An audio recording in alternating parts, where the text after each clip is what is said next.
Welcome to the Butterfly Effect Studio. I'm your host, Christian Repanek. As you know, based in the KRC, small changes can have a big impact. The goal of the session is to uncover how leaders and change makers develop their purpose, competence, and community to achieve a great positive impact.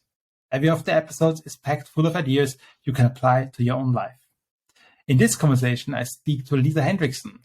She's an innovative leader, serial entrepreneur, professor, speaker, and book author with a focus on sustainability, innovation, and technology. Great to have you in the studio. Thank you so much, Christian, for asking me to be here. I'm so delighted to have this conversation with you and to be sharing with your students. Yeah, amazing. Lisa, when I prepared, I was reading about your history, and it's so amazing. I didn't know how to compress this in the best possible way with so much experience. Looking back at your achievements, what are you actually most proud of? What really stands for yourself out? It's interesting. I think mostly what stands out to me as a real shining accomplishment is being able in my role as COO of HCC, one of the first sustainable design and manufacturing companies in New York City that I participated in, was actually taking the ideas around sustainability and operationalizing them. And not only was it to operationalize that idea of sustainability, but put together metrics to train employees and be able to, on a daily basis, change how people were thinking and seeing sustainability as a key important benefit and a way to see manufacturing in a different way, design and manufacturing. So if you're talking about sustainability and actually helping the people to understand that, how do you describe that? What for you doesn't mean sustainability in that regard? So if we were to look at, and I don't know if you use this model with your students, the UN model where we have, environmental, right, and profitability, right, our business models. When we look at putting together a company, we can start saying the profitability model is going to be engaged with us being thoughtful about resources. And resources are physical resources, human resources. And when we look at a circular economy, where do these materials come from? Where do they end up at end of life? Instead of a take, make, waste, a linear manufacturing process, when we start talking about those things and normalizing the way that looks, there's real power in that. That's when I talk about sustainability. I'm really looking at putting in elements of physical sustainability and humanity. Of course, there's another conversation called decarbonization and net zero and those metrics. And of course, incredibly important. But I also believe in this simple, elegant solution, how to explain these people, whether they're your clients or customers, your employees, and the overall stakeholder universe you engage with. Lisa, when did you define for yourself the path to really embrace sustainability, circular economy? How did you get there? Because it's really it seems like one of the red lines throughout pretty much of your life. Yeah. So when did you chose that path? Let's say that. It's interesting. I started my career in technology and I was continuing to work and build organization. When I got out of grad school, my generation was the first one to start building virtual companies, right? Software technology companies, right, away from brick and mortar. And through that discovery, I really started thinking deeply about what does a next generation company look like? Who participates? What must we do? And it also was extremely clear to me that we were on an unsustainable path through macroeconomic trends, whether it be population growth, use of resources. All of the indicators pointed to me like a aha moment. Like the pathway that we're seeing is unsustainable. I think people wake up to things in two ways. One is like a cloudburst, right? Yeah. Like that's how that was for me. Some people will have it like a sunrise where slowly, it's dark when you wake up and all of a sudden the sun is here and you're like, okay, I see that now. And however that happens for people, so be it. But my awakening to it is one, I've always been in an innovator space. Thinking about building something also means about innovating that space and then looking at what is coming in the future. And so all of these elements from technology, from organizations, and then sustainability, these ideas came together that drove the idea that this is the way, not just for business, but for humanity. As we roll into 8 billion people, there a growth of the middle class there, and we're seeing it now, resources become more scarce, prices go up. We see instability, global instability from political situations. We are seeing the remapping of the energy market. So like all of these things coming together, yes, shakes up what we're seeing now, but there's a huge opportunity to be able to reinvent the things that haven't been working for so many people.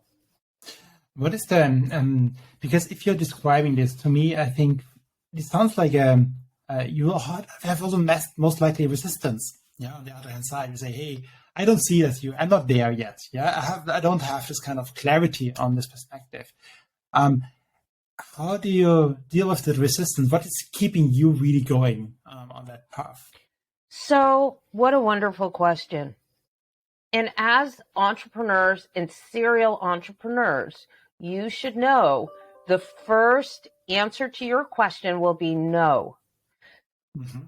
And the reason why that has nothing to do with you. Let's take this out of talking about sustainability and entrepreneurship for a minute. Think about when you walk into a store and a salesperson comes up and says, hi, can I help you? You say, no, I don't need your help. No. Right? You go shopping and you look and you pick something up and you're like, where is that person? I need them to help. So you go from no to a neutral. And if that person can actually help you do something, more than likely you're going to buy that item. So there's a transformation of attitude that happens in your shopping experience. Well, I'd like to suggest that same, called reflexive no is how innovation, invention, and something new is met in general. Part of what's difficult about hearing no or people not wanting to do your idea or your business is simply engaging with that reflexive no, being able to understand, is that no about you as a person? Is that no about you as an idea? Or is that no, not right now? Let me look around and think about that for a minute and see if there's something here that I'd like to buy. That's really inspiring. That comes to my topics also with so much success. Which kind of competence, what kind of what have you built up? What has been most important actually in your life? Actually, what you have learned and applied maybe there.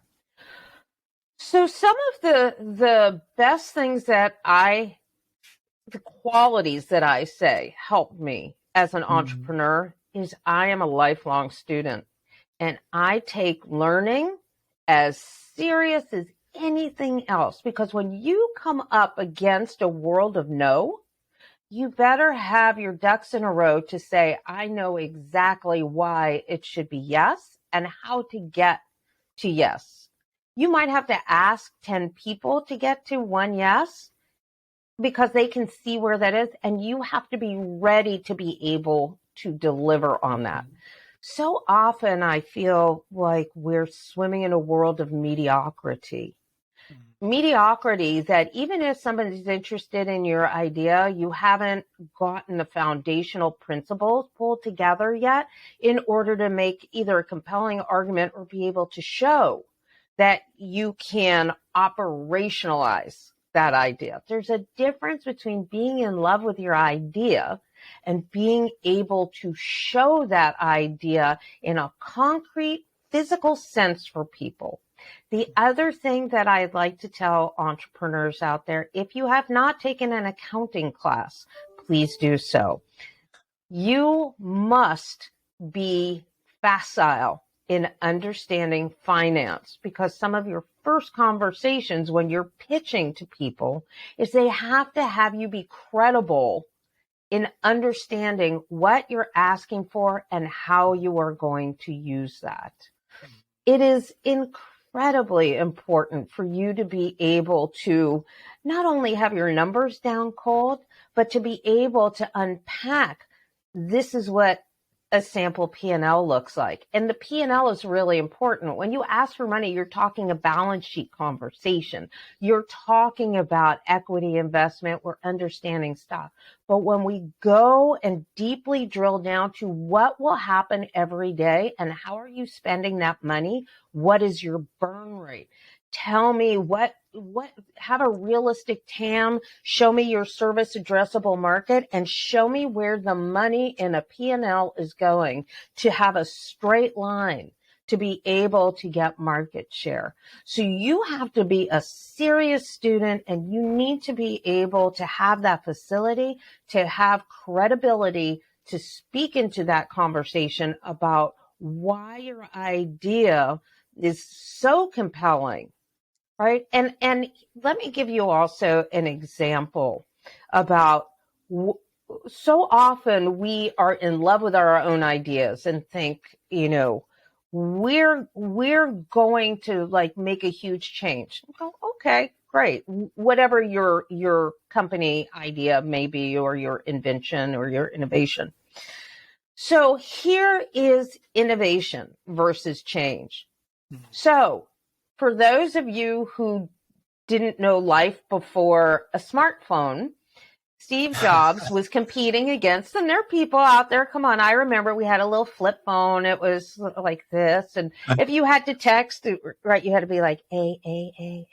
Right? It took a really long time, you guys, right? But it still was cool. But it still was cool because we thought that's very interesting. Now, the way that contracts worked for the mobile companies, they had a 2-year contract, and they put in a very steep churn fee. Basically, they wanted to put a big barrier to you exiting prior to the completion of that term. And the reason why is they would give you this phone for nothing, because they said that this had no value, but really where the value was, it was in the contract. Understood. Steve Jobs comes out and says, I am going to charge you $499. And this is a phone, but it also is your calendar and your email, and you can leave the office, but still be connected to answer calls or do other things. Your work can follow you. That is innovation, because people stood around the corner, right? Stood online for hours and hours and hours to buy a phone versus the free phone that they could have. Why? Because this is a promise of a new future. This is a disruptive technology that changes the very nature of how we could do things. This is innovative. If we were only making this better and said, I know, no flip phone, we're going to put a keyboard like a BlackBerry, right? And then all the people can do that. Still, that is a change on what is happening on the original item. This is an innovation. When people say, oh, people are going to invest because it's a no-brainer, if you can show innovation that has a key disruption inside or making a new market, right? As a market maker, that's when you're able to show some real power in the marketplace to people. And you'll be able to transform that no into, tell me more about that. You need to also be able to talk about finance, where your money's going to go every day, right? What that burn rate is, how things are going to look. And you have to have a leadership model, right? Just being an engineer and an innovator that can make something doesn't mean you can lead a company. So, Lisa, how did you learn? I like that. Yeah, we have touched on a couple of topics from resilience, from learning, which is really important, from accounting, from sales, being convincing arguments, rethinking. Maybe coming back to no, because I think it was really getting from a no to a yes. How did you learn that? How can you learn that as a student? Yeah. So here's an exercise you could do in the classroom, or if you're not in a classroom and you're virtual all over, line up 10 people in your life and ask them something and say their only response to you can be no. Right? And just have them say, hey, do you want to go out for dinner? No. Do you want me to help clean up the house? No. Do you want to go to the gym now? No. See what happens when you start getting okay ongoingly with someone telling you no. And a lot of people telling you no. Because really what you have to understand is you'll live through no. You'll live through it. And most people are not good investors for your project. Overall, out of the world of investors, there is a slim few that understand the marketplace that you're participating in such a way that they could be good investors for you. So going back to no, you want to be able to engage powerfully with the word no. You also could look at, well, that other no means I'm one step closer to yes. Beautiful. I like that example. Right? Absolutely beautiful. Lisa, if you're recruiting, yeah, or if you want to work together with somebody, what are, from your perspective, the most important skills, competence you would be looking at that you would expect? Awesome. If you're looking for a co-founder, you want to have complementary skills. Oftentimes I see founders come to my classroom together and they might say, I'm in marketing, she's in marketing. We're going to make a marketing company. Overall, it's a good idea to make a marketing company. You can tell me why you're going to do that. What's not good is no one says, I love to sit and do the hard work, the boring work. Let's face it. If you sit and have to grind over spreadsheets all the time and you're a really, extroverted marketing person, it's almost like torture to have to do that. And then you're going to get in an argument with your co-founder about who's going to have to do it. And when we look at startup, one of the things that we know is that we have a scarcity of resources, whether that's time or money. And so when we partner with complementary skill sets, a marketing person with an engineer who is going to work with an operations person, right? And know that you have to budget time and think about who are your most important first hires. And those most important first hires are your weak areas. The mistakes that entrepreneurs make, think they have to get better in their weak areas. And instead, what they need to do is be able to learn how to hire those people to come and do that work for them in the company in a meaningful way. So how do you know what you're really good at?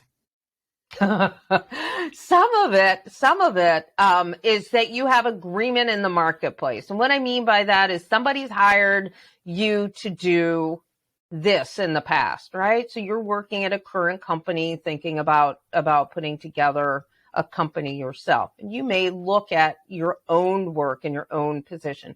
When you see that you have been able to hold down a job, that you are competent in that, you feel comfortable, you get joy out of accomplishing certain things. That is where you know, okay, somewhere in here, this resonates with me. You can find your sweet spot. Part of being able to do something effectively is to know what you give away and what is at core something you're really good with. So, Yeah. Mm-hmm. right. So again, the only caveat I put in is everyone needs to learn finance. You do not need to do the functions of that operation, but you certainly need to understand deeply what that P&L looks like on a weekly basis, how you understand WIP, how you understand your tax laws. But talking about this P&L, because you mentioned this now, and you mentioned before this kind of sustainability and maybe not the focus just on profit.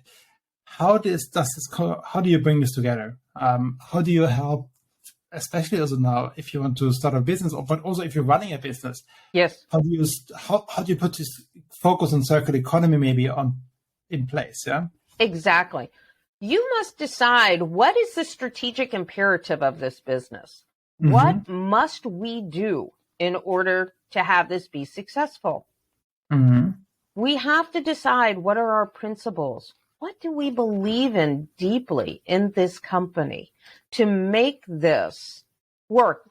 We believe in sustainability. We believe in positive resource management. We believe in diversity, equity, and inclusion.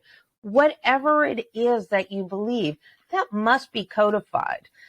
You will see that, right? It'll come out in your mission, your vision, your values. But to have that not just be a talking point, we have to be able to take that strategic imperative and align what our products and services are, what our operations are going to look like, right? Everything starts from that strategic positioning and that idea.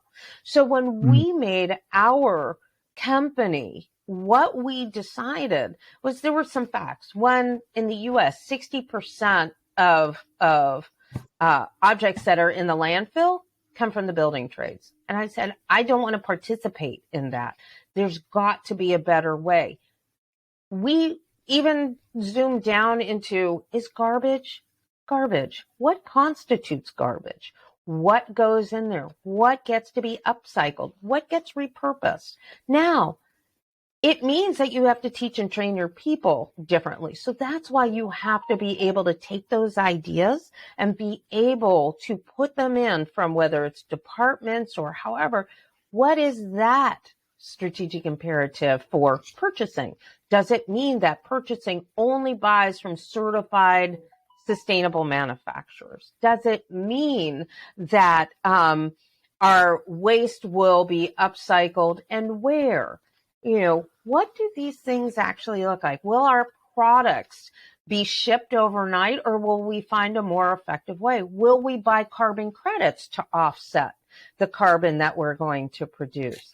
That's beautiful. So you're saying, hey, it's great to have your profit and loss calculation, and you need to have that. You need to have your accounting right. Yes. But before it's actually about that, you need to talk about your strategy and your strategic imperatives, as you call them. Yeah. The directions, the foundations for your decision-making process. Yeah, that's how I understand. And this should be about the values you actually want to incorporate, what your company is about. And you should always keep that and as a basis, and then this should be profitable. But this is then comes on top. Let's say the profit and loss calculation. Yeah, is this correct? Yes. So you have to have that big idea first. And the reason why I just bring up the P&L and finance is that your best idea on its best day, if you cannot support your people through a profitable business, you cannot give them a raise, you cannot increase benefits, all the things that you imagine inside of creating an excellent environment that really values and treasures the people that you work for is an impossible dream if we don't run an efficient and effective organization. Yeah, absolutely.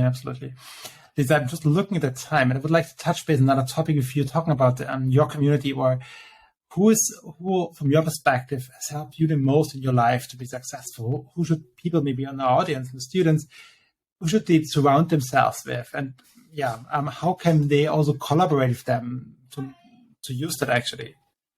So that's a great question. I am a community builder. I think there's a method.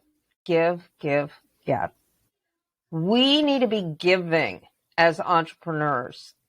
And it's not even volunteering time. It's helping one another. It's listening. I don't look at, I need 2 of these, 1 of that, and then I'm going to have a really great community. Sometimes friends are just friends. My good friend, I went out with my brother in the 8th grade. Like, she's a school teacher. I don't ask her about policies around operations inside of businesses. We just have a friendship. I think being supported in a community, finding people and helping them across all different aspects of the value chain will help you. We don't necessarily know today what we're going to need 2 years, but from now, what we do know is that, oh my goodness, I know I can talk to so-and-so who I met at a conference or a networking event, and I know that's in their wheelhouse. We need to be able to have a big enough community to be able to help find our way. I love how the internet has made almost anyone like 1 or 2 degrees of separation. But mostly, like Austin, I know enough people to say, I don't know how to do this, but I might be able to know somebody over here who's going to send me in the right direction or introduce me to another resource. I think it's really important to be able to be used by your ideas. And what I mean by that is when our life is purposeful, we allow ourselves to be driven by these different ideas. And I think part of sustainability is being giving, is not being siloed, is being able to offer help when you can and where you can. I'll pretty much have a conversation with almost anybody simply because we don't know, right? It's not like, oh, I need to go meet that high roller over there, or I need to go and surround yourself with all kinds of people. See how you might be able to be helpful. And what I mean by that, if you can do a favor for someone or an introduction that'll take less than 5 minutes, you should go do that. Part of how some of the great things that come into my life is simply because I've helped somebody else. So that I feel like being really a giving person is really important. One of the things that I don't like is when people reach out, and I get these all the time. Hey, you don't know me. I saw your profile on LinkedIn. I'd like to pick your brain. Is there anything in there do I want to be friends with that person? Do I want to know anything? I'm very personable with people. I see what they're doing and I'm like, I could help put that person, or I can pick up the phone and call somebody or send an email. I could do that. Sure. And regardless of how many accomplishments you have, we're not, I'll speak for myself, sitting on our laurels saying, oh, I did all of this. What I'm still doing is figuring out problems and solutions for something in the future. And I still need help. I'm like, because I'm tackling something new. Ask me what you can help me with too, right? What can we help each other with? That is the network that you'll build. So beautiful. So beautiful and so true. And I think this is one of the strengths of a community, that if we help each other, then we together have more. And it can accomplish more and achieve so much more. So who would you say is your role model? Who is inspiring for yourself? Where have you many ideas maybe from? Or so many people are it's not like, hey, there's this big industrialist like an Elon Musk is a huge inspiration. I'm usually inspired by what has happened for people in a small way. Everyone has so many different aspects of themselves. And we have found this in, so many artists where they'll say this part of their life, and their art is so laudable. And now we find this dark side of someone. Yes, aren't we all made up of, and I'm not excusing really horrendous behavior. But what I'm saying is we're not just one thing. We're many things. And so when we look for inspiration, most of my inspiration, I would say, comes from books and sometimes in talks. And part of the thing about inspiration is when you see other people accomplishing those things, it gives you the bravery, even if you're scared to take that action, to do it yourself. So I say, if something resonates with you, books are interesting. I have a book going all the time. So a big influencer for me, Paul Pullman from Unilever. I think he is an amazing force in business, regardless if he was at Unilever or what he's done next and ongoing. It's the mindset that I would say is really incredible. And so I bring up, like, Steve Jobs didn't seem, sorry if you really love him, didn't seem like he was very nice to his employees a lot of the time. He didn't seem like he was a great boss.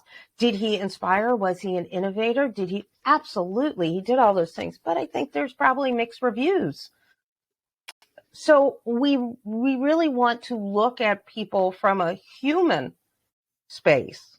They did this and that was good. They did that and maybe they could have done better.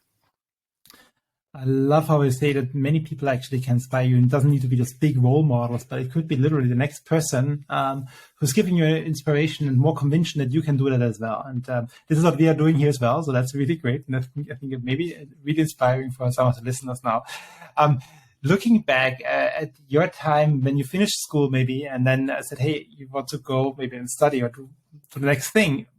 If you, from today's perspective, what would have you wished now? Which advice would you give yourself at that age today?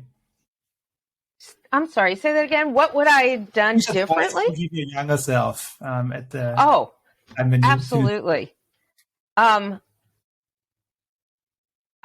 I would have said, be kinder to myself. It's going to be okay. It's going to work out. It's going to work out.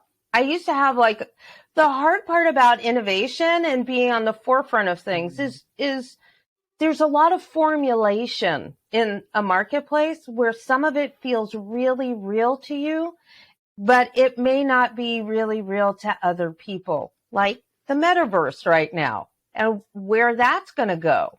Some people are deeply engaged in that technology, but it's not really real for a lot of people. And that would make me very uncomfortable in ways of, like, doubting yourself or, like, am I doing the right thing?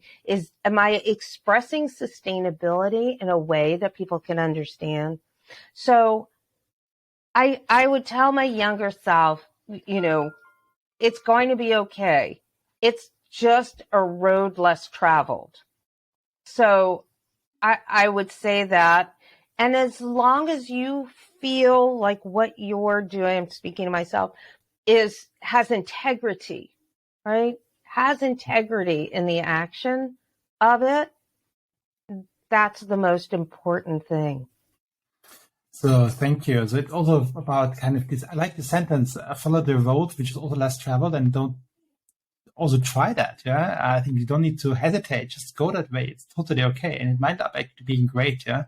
And don't be so, like, I loved what you said before about the no's, because yes, on the road less traveled, you will get more no's. Yes. Thing. Yeah. And they shouldn't just, despite for sure you learn and see what are the arguments, it shouldn't be the first reaction. Okay, then I stop and change my roads. Yeah. That's so true. So is there, just to wrap this up, is there any suggestion, any recommendation you would like maybe to leave our students with? So I love the question. This is what I am going to recommend. Be a really good student. Know your stuff inside out. Do not be deterred by all of those no's that you're going to hear. That's what innovation is all about. And don't think like you've proved them right. If you have a failure, what you're calling a failure, it may be the smartest thing that you're going to do with that company, and you'll only be able to see it in retrospect. Unfortunately, life needs to be lived moving forward and understood looking backwards. With this beautiful closing word, thank you so much, Lisa, for joining us in the Butterfly Effect studio.